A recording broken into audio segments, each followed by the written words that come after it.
যুব বিশ্বকাপের খবর জানাবো। ভোরে অনূর্ধ্ব-20 আসরের ফাইনাল মুখোমুখি হবে 6বারের চ্যাম্পিয়ন আর্জেন্টিনা এবং প্রথমবার শিরোপা জয়ের অপেক্ষায় থাকা মরক্কো।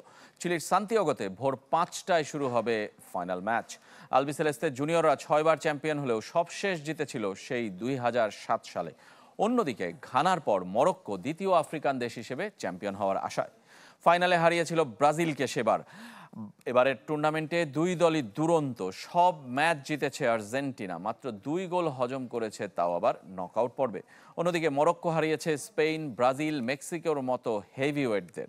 যে দলই চ্যাম্পিয়ন হোক তাদের কোচ গড়বে রেকর্ড। আর্জেন্টিনার দিয়েগো প্লাসেন্তে 1997 সালে ফুটবলার হিসেবে জিতেছিলেন যুব বিশ্বকাপ, এবার কোচ হিসেবে অপেক্ষায় তিনি। অন্যদিকে মরক্কোর বেলজিয়ান কোচ মোহাম্মদ ওয়াহাবির দল চ্যাম্পিয়ন হলে তিনিই হবেন এই টুর্নামেন্টের প্রথম শিরোপাজয়ী বিদেশি কোচ।